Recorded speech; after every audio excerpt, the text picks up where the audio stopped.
The Beatles were always known for their unusual chord changes, but it may surprise you to learn that they were the first to use a chord sequence which has become a staple of rock and roll music, and they did it on their very first single. Now, the Beatles had always been influenced by music way beyond just early rock and roll. They listened to jazz, they listened to Broadway, they listened to music hall, and they brought in some of the complexities of those other genres into their rock and roll music. On their very first single, Love Me Do, there was a song on the flip side, P.S. I Love You, one of the first songs that Lennon and McCartney had written together.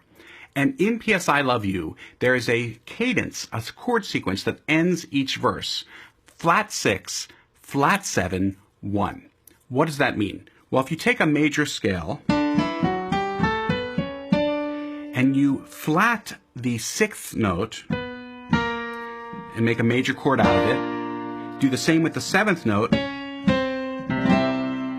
and then the main root chord of the sequence, you have flat 6, flat 7, and 1. Now, most of the time when you wrote songs in the early 60s, you would end your verses with a 5 chord to a 1 chord, or maybe a 4 chord to a 1 chord, but a flat 6, flat 7 was something that had never been heard in rock and roll.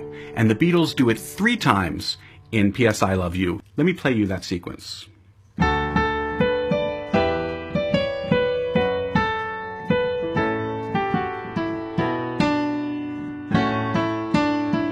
Here we go, flat 6, flat 7, and 1.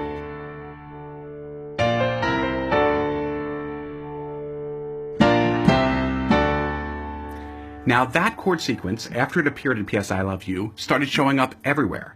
It's in heavy metal music, it's even in video games. Here are a few places where you might hear flat 6, flat 7, 1. Wonder how you manage to make ends meet until the sun comes up over Santa Monica Boulevard. When you're gone, how can I even try to go on? La la la la la la. They ready, Brazil they go.